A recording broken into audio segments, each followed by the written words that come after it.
네, 월스트리트 모닝 브리핑 함께하고 있습니다. 이어지는 글로벌 인터뷰 매그넘 투자자문 이춘강 대표 함께합니다. 어서 오세요. 안녕하세요. 죄송해요. 레그넘 투자자문이 저기 누가 매그넘이라고 써놓은 거야. 가끔 헷갈리시는 분들이 있더라고요. 예, 레그넘입니다. 레그넘입니다. 네. 매그넘 아니고요. 레그넘. 예. 대표님, 제가 이제 지난주에 대표님께 사실 미션 아닌 미션을 드렸잖아요. 앞으로 이제 우리 대표님의 포트폴리오를 좀 시원하게 까달라. 어떻게 미션 오늘 지키신 거예요? 제가 오늘 자료에 반영은 안 했고요. 왜 안 하셨어요? 말씀으로 드리려고 아, 이게 오늘. 부두로 네, 이렇게 자료로 남기면은 또 약간 또 문제가 될 만한 게 있나요? 너무 대놓고 너무 이렇게 오픈하는 게 그래요? 조금 알겠어요. 여러분 기다리세요. 제가 대놓고 오픈하는 그 날을 얼른 당기도록 하겠습니다. 네. 일단은 어떻게 주말 사이 있었던 그 이슈 우리 위법 판결 낸 거 시장이 오늘 뭐 급락할 수도 있다. 뭐 이런 얘기 나오던데 그러니까요. 어때요? 그 지난주 금요일 날 이제 대법원 그 판결 나왔지 않습니까? 방금 앞 시간에서 자세히 다루셨으니까 네. 뭐 자세한 내용은 빼고 금요일 날 하루는 좀 안도를 했습니다. 당초에 제가 예상했던 게 뭔가 분명히 위법이든 합헌이든 섞인 시나리오도 나오면 만약에 위법이라고 하면 시장은 좀 안도할 거다. 네. 그런데 그 이후에 단기적으로 변동성이 촉발이 될 수도 있을 거다. 네. 왜냐하면 바로 토요일 날 트럼프가 또 국제 관세인가요? 글로벌 관세 10% 부과한다고 했다가 그쵸. 122조에 근거해서 그 법에서 허용한 최대치 15%까지 때리겠다. 이런 발표가 나오잖아요. 그럼 이걸 이제 시장에서 어느 정도 소화를 해낼지는 한번 봐야 될 것 같아요. 이제 프리마켓이 아직 시작을 안 했으니까. 그런데 느낌상으로는 잘 소화를 그래도 비교적 큰 변동 없이 지나가지 않을까 하는 기대를 하고 있는데 그건 이제 뚜껑을 열어봐야 되겠죠, 오늘 저녁에. 그러니까 큰 변동이 없어야 할 텐데 이게 이제 시장에서 과연 오늘 밤에 금요일에는 그렇다고 막 환호한 것도 아니었는데 아주 이게 이상적인 시장의 패턴이었죠. 근데 이제 오늘 밤에 만약에라도 이거를 시장에 혹은 이제 미국의 뭔가 비용 부담에 혹은 불확실성으로 인지를 하게 된다면 우리가 또 여러 가지 좀 복잡한 시나리오를 써야 될 것 같아가지고 그러니까요. 그런데 안 그래도 아마 지금, 이거는 소설의 영역이긴 한데 네. 지난주 토요일 주말까지 제가 계속 이렇게 뭐 저기 멘트 뉴스 이런 걸 쭉 보니까 네네. 그동안의 그런 변동성이라든가 추가 관세 이런 것들에 대해서 이미 시장에서 예상을 했었고요. 뭐 저 같은 사람도 예상을 했었을 정도니까 뭐 338조, 301조, 122조, 232조 이런 것들이 막 있단 말이죠. 네. 제가 자료에도 갖고 오긴 했는데 한 4-5가지 정도의 관세법, 무역법, 슈퍼 301조 등등이 있는데 이걸 시장에서 이미 녹여진 게 아닌가 하는 생각이 듭니다. 프라이스 인 됐다고 보는 게 월가에서의 분위기인 것 같아요. 네. 지금. 그러니까 변동성이 있더라도 예를 들면 뭐 딱 꼽을 수는 없지만 막 마이너스 1%, 2%대 빠지는 것보다 빠지더라도 뭐 지수 기준으로 0.1, 2%, 0.23% 정도의 그 정도의 변동성이 아닐까 하는 뭐 역시 소설의 영역입니다만 그 정도 예상을 해보고 있고 그리고 그렇다고 하기에는 미국의 펀더멘털 지난주도 말씀드렸지만 지금 굉장히 센 상황이에요. GDP가 지난주에 발표된 게 분기 GDP 1.4%라고 해서 막 안 좋은 거 뭐 아니에요? 둔화가 됐다 이렇게 얘기를 하시지만 네. 그래서 애뉴얼라이즈드로 작년 한 해 2022년도 한 해 2.2% 성장했습니다. 물론 전 수치가 2.4%니까 조금 떨어진 것 같긴 하죠. 네. 그런데 역사적으로 미국의 이거 실질 GDP 성장률이에요. 명목이 아니고요. 네. 물가를 감안한 실질 GDP 성장률이 2.2% 성장했다는 거는 역사적으로 한 1.5에서 1.8 정도가 평균 수준이에요. 그러니까 지난해 그 분기별 성장률을 보더라도 1, 4분기가 마이너스 0.5%였고 그때는 뭐 금을 워낙 많이 수입해서 그렇죠. 수치만 그랬는데 2, 4분기가 3.8%, 3, 4분기가 4.3%였습니다. 그래서 요번에 1.4% 나와서 이걸 쭉 4개 분기 평균을 쭉 해서 나눠보니까 2.2% 나왔다는 거거든요. 이 정도면 아주 탄탄한 거예요. 이렇게 생각을 해야 되고 세부적으로도 아까 다 뭐 훑어보셨으니까 제가 강조 하나만 좀 드리면 네, 이 그래프에서 보시는 것처럼 우리가 GDP 성장률 그 여러 가지 서브 지표들 나눌 때요. 국내 민간 구매자에 대한 최종 판매 이게 실제로 미국의 GDP의 3분의 1을 차지하는 소비세를 그대로 보여주는 수치거든요. 이 빨강색입니다. 이거. 이게 이전 분기에 2.9%였다가 물론 2.4% 떨어지긴 했지만 이것도 상당히 탄탄한 거예요. 그러니까 실질적으로는 미국의 1년 GDP, 지난 4분기 GDP가 한 2.4% 성장했다라고 봐도 무방할 정도의 미국의 소비세 경제 펀더멘털을 가장 잘 보여주는 수치입니다. 항목입니다. 이게 네. 2.4% 성장했어요. 이 정도 나쁘지 않습니다. 그러니까 이거를 펀더멘털이 워낙 그래도 사운드한 정도를 같이 한꺼번에 소화를 해내서 지난주 금요일 날 플러스로 끝났던 것 같다는 생각을 하고 있죠. 사실 우리가 1점 그전에 봤던 숫자가 막 3, 4 막 이런 4%, 숫자를 3.8%, 보다가 4.3%. 1.4% 나오니까 이게 뭔가 싶었는데 실질적으로 봤을 때는 이게 굉장히 탄탄한 경기를 그럼요. 갖추고 있는 견조한 거예요. 그 상황이다라고. 의미 없는 비관론에 너무 휘둘리지 마십시오, 시청자 여러분. 네. 그리고 이 그래프 한번 조금 억지로 한번 맞춰볼까요? 억지로요? 이게 보시면 그 21년도부터도 분기별로 쭉 올라갔다 빠졌다가 쭉 올라갔다가 빠졌다가 이렇게 반복을 하잖아요. 네네. 그러니까 이게 이거 우리는 그래서 평균으로 봐야 한다. 경제라는 게 살아있는 생물이라고 우리가 표현하는 것처럼 이 어떻게 보면은 그러면은 좀 약간 계절성이나 그 분위기에 그럼요. 좀 일시적인. 지난 4, 4분기에 뭐가 있었습니까? 최장 기간에 셧다운이 있었죠. 한파 있었죠. 그 정도면 뭐 나쁘지 않은 거다. 그리고 겨울에 보면 항상 이렇게 보면 연말에 좀 빠졌다가 또 회복하고 빠졌다 회복하고 이런 그 패턴을 보입니다. 그래서 오늘 아침에 오면서 보니까 뭐 이렇게 다른 경제 방송에서 경제 부진을 다른 병정서 보면서 오셨어요? 3%의 이제 다양한 의견을 드려야 되니까요.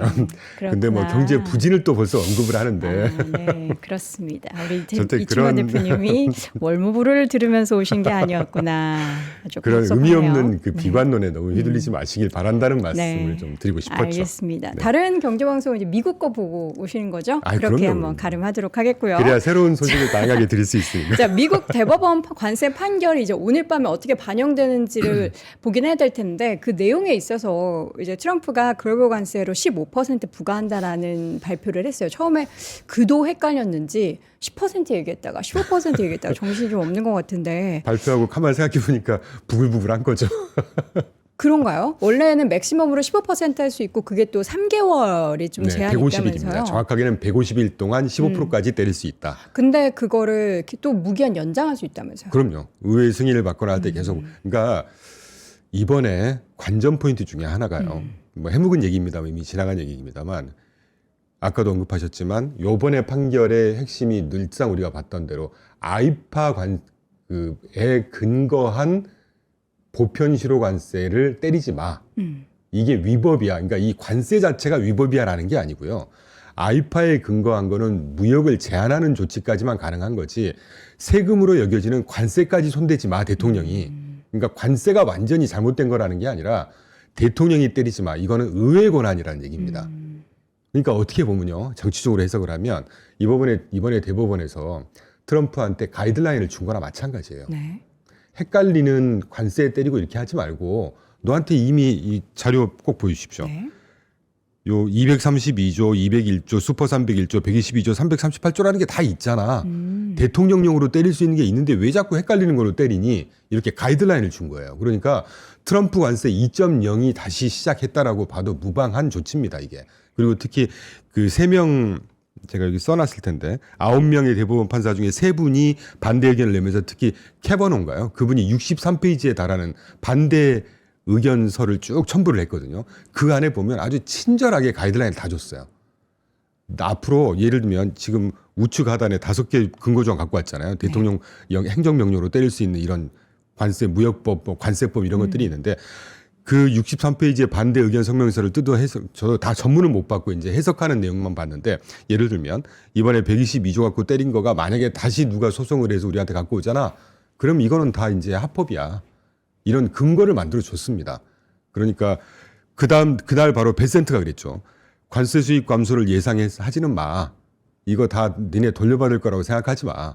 우리는 안 줘도 되는 근거를 갖고 있어. 이미 이런 식으로 얘기가 나오고 있단 말이죠. 그러니까 이거를 또 약간 역설적으로 위법 판결이 나왔다고 해서 관세가 완전히 없어질 거야. 그래서 정말 뭐 기업들이라든가 뭐 이렇게 너무 오버해서 프라이스인 하는 필요도 없을 것 같고 달라지는 거 없다고 저는 생각하고 있어요.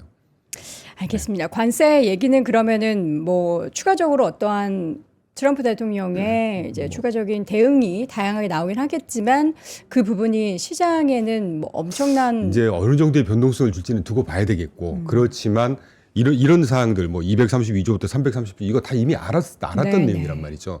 이분 저만 해도 이 자리도 그렇고 다른 뭐 인터뷰에서 이미 언급했었으니까. 네네. 그런데 어느 정도 프라이스인 됐다고 볼 때 크나큰 변동성 아까도 언급드렸지만 뭐 지수 기준으로 막 1, 2%씩 흔들리는 이런 식의 연출은 없지 않을까요? 알겠습니다. 자, 그러면은 지금 상황에서 우리가 일단 오늘 시장의 반응을 보고 나서 내일부터 달라진 좀 시나리오나 이런 대응책을 더 마련해야 될 것 같아서 오늘은 우리가 뭐 여러 가지 이럴 일이 벌어질 거야, 저런 일이 벌어질 거야 하는 거는 어떻게 보면 좀 시간 낭비가 될 것 같아서 그렇죠, 그렇죠. 다음 부분은 이제 미국과 이란에 대한 이야기. 이게 뭐 전면전 얘기까지 나오긴 했는데 또 주말 사이에는 전면전까지는 아니고 제한적인 군사 뭐 국지전 대응. 정도. 그러면은 일단 하긴 하겠다라는 건가요? 이란이 지금 그냥 편하게 표현드리면 이란이 끝까지 이렇게 한번 개기고 끝까지 해볼 거야. 그러면 어떤 식으로든 때리겠죠. 이걸 보여줘야 이제 네. 확실히 뭐 기세를 꺾을 수 있으니까. 근데 이제 저의 희망은 이란이 군사력으로 붙어봐야 이거 안 될 것 뻔히 알 텐데 꼭 전면전까지 갈까 하는 생각은 듭니다. 근데 저의 딱 헌치는 네. 전면전까지 못 갈 거고요. 이란이 그거 너무 잘 알고 있을 거 아니겠습니까? 솔레이마니 몇 년 전만 해도 솔레이마니 트럭 타고 가는 거 그냥 드론으로 때려가지고 딱 폭파시켜버렸잖아요. 이런 경험들을 잘 갖고 있는데. 그런데 지금 지난주 후반까지 미 정부에서 이제 15일 또는 15일까지 기한을 준 것 같아요. 지금 3월 10에서 15일까지 뭔가 협상이 되지 않으면 나쁜 일이 발생할 거야. 계속 이런 식으로 으름장을 던지고 있잖아요. 트럼프가. 거기에 대해서 이란이 2, 3일 내에 지난주 후반의 기준으로 2, 3일 내에 합의한 초안을 우리가 제시할 수 있을 거고 그래서 합의에 도달이 가능할 것 같다라는 발표들을 계속 하고 있습니다. 그러니까 전체 그림으로 보면 트럼프는 내가 원하는데 똑바로 안 갖고 오지 않으면 분명히 때릴 거야. 그런데 이란이 한켠에서는 뭐 끝까지 해보고 그러면 진짜 전쟁도 불사할 거고 막 이런 식이다라고 얘기를 하지만 한켠에서는 방금 말씀드린 대로 초안 우리가 준비하고 있고 제시할 건데 이 정도면 합의에 도달하지 않겠어? 살짝 유화적인 제스처 이런 걸 보면 전면전까지 갈 가능성은 좀 낮아 보여요. 네. 전면전까지 가기에는 낮지만 이걸 또 질질 끄는 것도 사실 트럼프 좋지 행정부 않죠. 입장에서는 좋은 게 아니잖아요. 네네. 그러면 어떻게 계속 이렇게 지리한 싸움이 이어질 거라고 우리는 생각을 해야 될까요? 뭐 글쎄요, 그거에 이제 두고 봐야 알겠지만. 오늘 두고 볼 내용들이 참 많아요. 네. 왜냐면 우리가 귀신도 모르는 게 시장이니까. 그런데 보통의 전쟁은 최근 전쟁 중에 제 예상이 빗나갔던 것 중에 하나가 우크라이나 러시아 전쟁입니다. 지금 몇 원래 년째죠? 3년 전에 전쟁은 보통 길어야 6개월이다 네. 했는데 이게 지금 3년 가고 있거든요. 그러니까요. 근데 우크라이나 러시아 전쟁을 제외하면 보통의 이런 전쟁들은 그렇게 길게 가는 전쟁들은 별로 없었어요, 이제까지. 근데 지금 트럼프는 어떻게 해서라도 유가를 내리고 싶어 하잖아요. 그렇죠. 물가 부담 때문에. 근데 최근에 이란 관련한 이슈가 불거지자 유가가 다시 거의 70달러 선까지 올라갔거든요. 58불에서 거의 66불 정도 됐으니까요, 지금. 한 20% 상승한 거죠. 트럼프 대통령이 원하지 않는 그런 상황이란 말이죠. 그렇죠. 그럼 트럼프 대통령도 지금처럼 이제 강경한 대응보다는 뭔가 조금 유화적인 제스처를 취하지 않을까 싶기도 한데. 네, 아주 좋은 표현 해주셨습니다. 트럼프라는 사람이 제가 이렇게 호사가들 중에 트럼프에 대해서 비교적 많이 공부를 했던 사람이에요. 제가 오래전부터 30대 때 인터뷰 책자 많이 봤고요. 네. 이 사람은 기본적으로 그렇게 막 폭력을 좋아하는 사람이 아닙니다. 아주 유아한 사람이라고 저는 판단을 하고 있고 이제까지 뭔가 뭐 어떤 지정학적인 어떤 패권의 움직임이라든지 이런 것들을 위해서 때렸으면 때렸지 막 전쟁을 막 하고 여기 가서 막 때리고 뭐 무고한 사람을 죽이고 이런 사람이 아니거든요.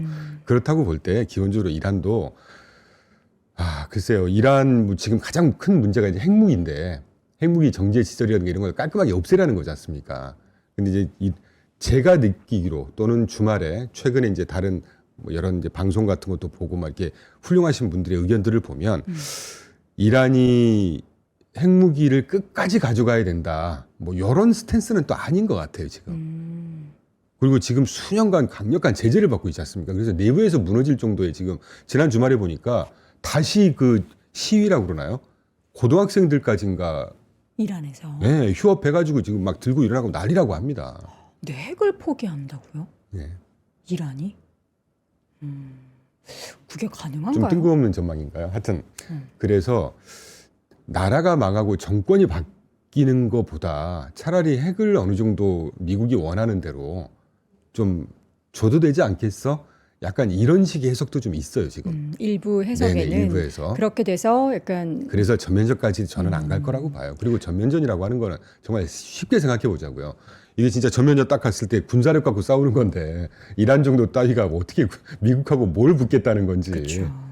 그리고 뭐 오만하고 저기 뭐죠 그 쿠웨이트만 그 초입에 갑자기 아덴만인가요? 거기서 뭐 군사훈련하고 했다고 하는데 미국도 하고 뭐 이란도 하고 했다고 하는데 군사훈련이야 늘 할 수 있죠. 우리나라도 했으니까요. 늘상 하니까. 그러면 유가는 지금 상황에서 크게 더 위로 상방으로 올라갈 가능성은 좀 제가 제한적이네요. 62불, 63불 당시에 이런 인터뷰를 똑같이 했었습니다. 이렇게 네. 막 천정부지로 솟을 일이 없을 것 같다.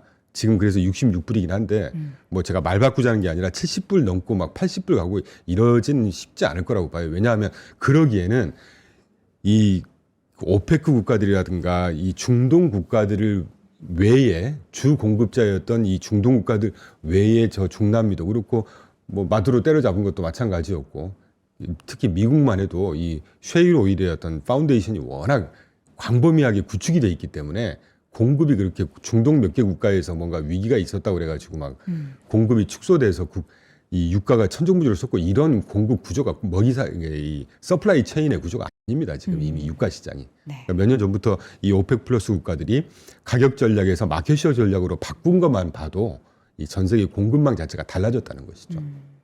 오늘은 이런 매크로 관련한 내용들도 중요하긴 하지만 사실 그 중에서 제일 주요한 이슈가 그 관세 관련한 위법 판결과 또 이란 관련한 내용이었고 뭐 GDP 얘기도 앞서서 해주셨으니까 산업 관련한 투자에 있어서 최근에 이제 M7 종목들뿐만 아니라 월가에서는 그런 기술 테크주 최근에 하락했던 종목들에 대한 매수 콜을 좀 외치고 있어요. 그럴 때가 됐죠, 사실은. 그럴 때가 됐는데 네네. 그런데 또 그런 종목들 중에서도 굉장히 옥과 석을 가리는 그런 작업들을 펼쳐가고 있는데 대표님도 어떻게 좀 옥석을 가리고 계신가요? 가리고 있고 작년 한 하반기 네. 한 11월 12월부터 조금씩 리밸런싱을 하고 있고요.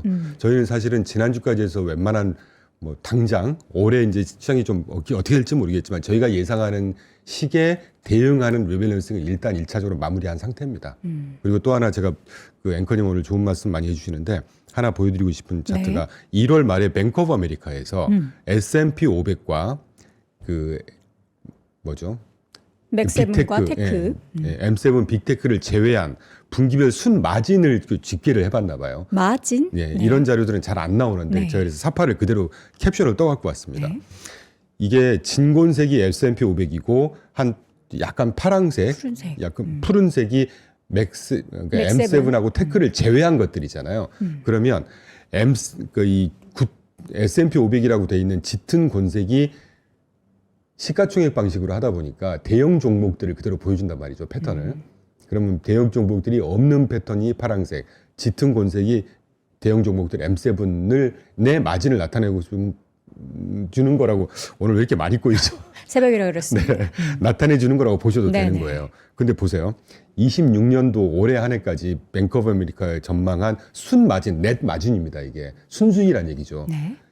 M7을 포함하고 있는 S&P 500이 우상향할 거로 그것도 이 기울기가 굉장히 가파르게 가팔라요. 우상향할 걸로 전망을 하고 있잖아요. 자, 뱅크 오브 아메리카의 전망입니다. 뱅크 오브 아메리카는 상업은행이고 이런 그 투자 관점에서의 전망을 할 때 다소 보수적인 경향이 있다는 걸 감안했을 때 네. M7이나 빅테크들의 수익이 계속해서 공격적으로 증가할 걸로 본다는 거잖아요. 그러면 연초에 우리가 뭐 한 달까지는 아니겠습니다. 한 2, 3주 흔들렸죠. 변동성 네. 때문에. 뭐 세일스포츠닷컴이라든가 이런 그 사스 회사들 막 흔들리고 이러면서 사실 실제로 연초 이후에 지금 이제 M7들이 좀 지지부진한 건 사실인데 그렇죠. 그거는 저는 연초에 뭔가 이 투자의 어떤 큰 관점이 바뀌었다거나 뭐 변곡점이 왔다거나 그 M7 종목들이 그렇게 보지 않고 있고요. 연초에 리밸런싱이라든가 이익 실현 뭐 이런 것들하고 좀 맞물렸다고 봐요. 이익 실현이라고 하기에는 사실 M7 종목들의 주가가 다 함께 우상향을 그렸던 건 아니었거든요. 좀 길게 보시자고요. 1, 2개월 갖고 한 우리가 2, 3년 그럼요. 정도 봤을 1, 때. 2개월 갖고 1, 2개월의 움직임 갖고 할 것 네네. 같으면 우리가 단타쟁이라고 봐야죠. 저는 모르겠습니다. 스캘핑 하시는 분들한테는 욕을 먹을지 모르겠지만 일반 투자자면 저 역시도 마찬가지고요. 저희는 단타나 스캘핑 아주 지향하고 있다는 측면에서 볼 때 아니 뭐 2, 3년 볼 것도 없죠. 작년 초부터만 보자고요. 아니요. 작년 초가 아니라 작년 4월 8일 저점. 네. 관세 때문에 흔들렸다가 본격적으로 딱 턴어라운드 했던 게 4월 8일입니다. 4월 8일 이후만 보더라도 구글이 한 70% 상승했고요. 네. 브로드컴이 한 50% 상승했었어요. 엔비디아가 지지부진했지만 그래도 한 3, 40% 상승했습니다. 그러네요. 그런 거 생각하면 최근에 한두 달 흔들리는 게 어떤 대세 지장이 있느냐 하는 생각이 들고 자 단기적으로 제가 가끔 이런 표현 드리는데 네. 장기적인 주가 흐름에 가장 큰 영향을 미치는 건 매출 추이예요. 매출 왜냐하면 회사가 장기적으로 성장을 하려면 장사가 돼야 된다는 거고 그렇죠. 장사가 되는 걸 가장 잘 보이는 게 매출 아닙니까? 근데 그리고 단기적으로 주가의 흐름을 가늠할 수 있는 거는 이렇게 이익 성장성입니다. 마진. EPX, 뭐 마진 이런 것들.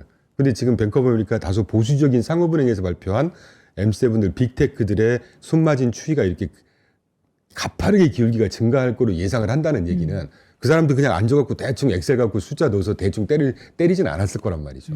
이런 것들을 우리가 다시 좀 결국은 펀더멘털로 수렴을 하더라는 것이죠. 주가라는 게. 그래서 최근에 그 월가에서 어떤 종목들을 M7 안에서 많이 사냐에 있어서의 순위를 보면은 마이크로소프트가 1등으로 올라왔어요. 많이 빠졌었잖아요.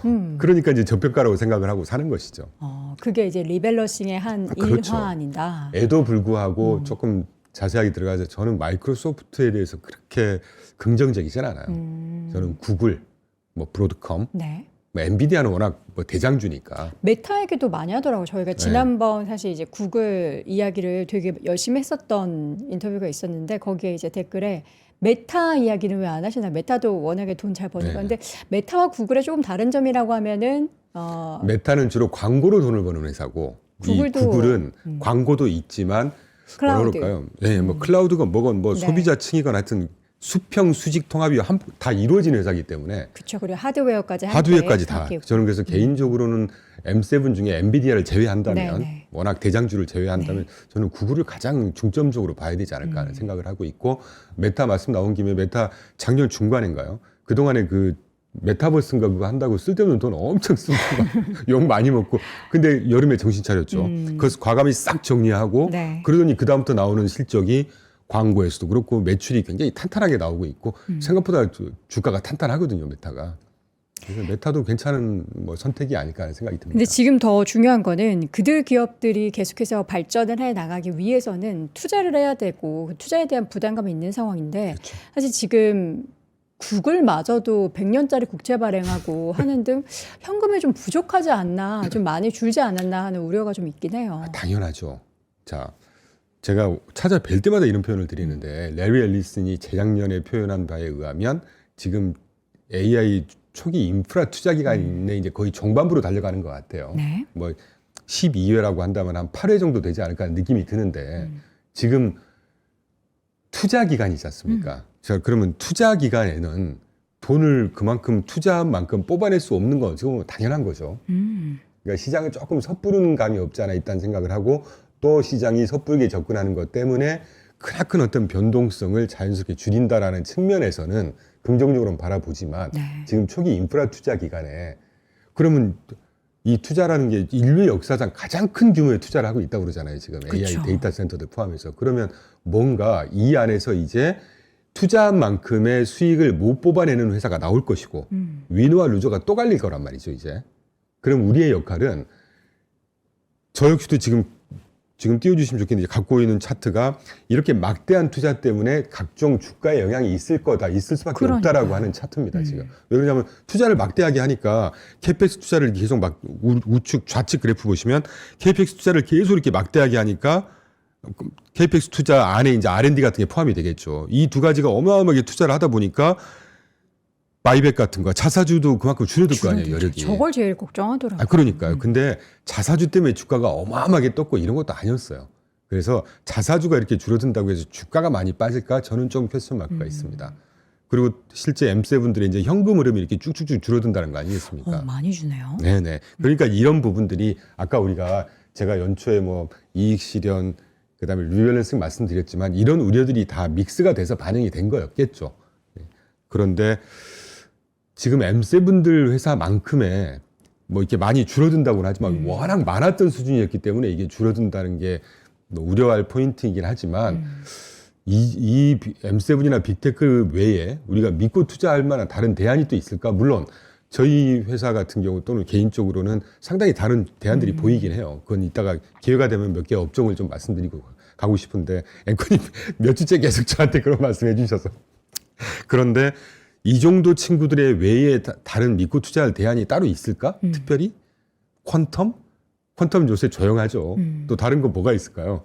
피지컬 AI, 뭐 로봇이 지금 정말 아무 걱정 없이 구글이나 엔비디아나 메타라든가 또는 아마존이라든가 이런 회사들 투자하듯이 정말 아주 큰 걱정 없이 크게 흔들리더라도 걱정하지 않을 거야. 뭐 이렇게 안도감을 주는 이런 분야일까?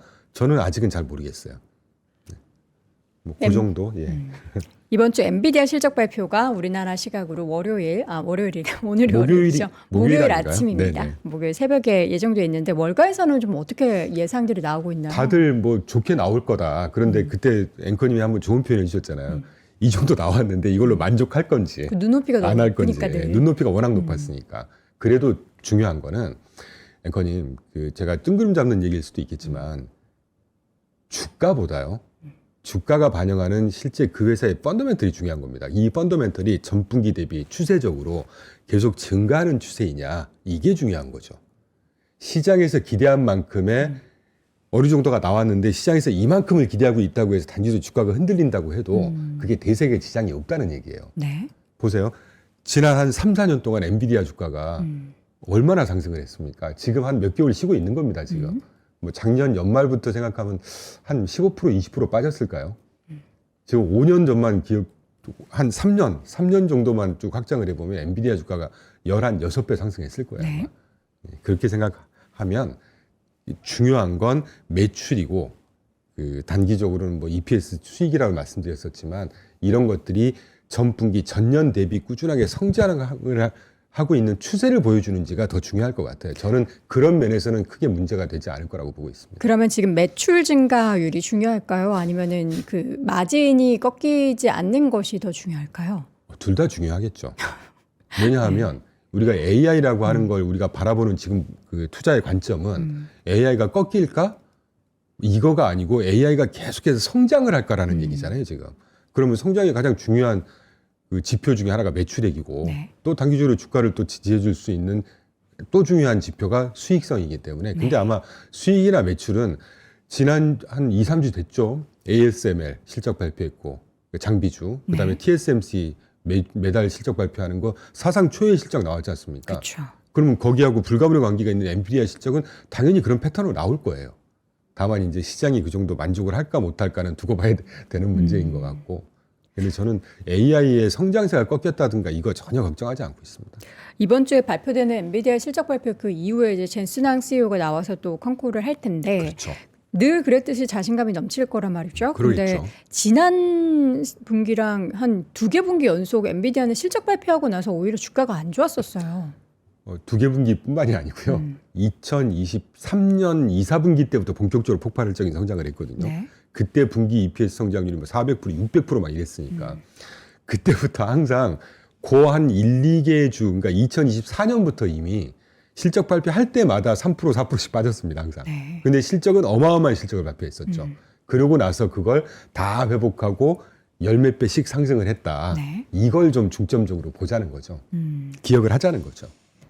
이제 실적이 좀 잘 나오는 것도 중요하지만 향후에 대해서 지금 불안감에 빠져서 그러니까 비용 지출 때문에 불안감에 빠져 있는 그 투자 심리를 좀 끌어올릴 만한 무언가를 이야기를 해야 될 텐데 여전히 수요가 풍부합니다라는 이야기 말고 플러스 알파를 기대한단 말이죠. 왜냐하면 여전히 수요가 많다라는 얘기는 그 전에도 많이 했었잖아요. 그리고 이미 또 반영이 됐다고 보고 있고 그러니까.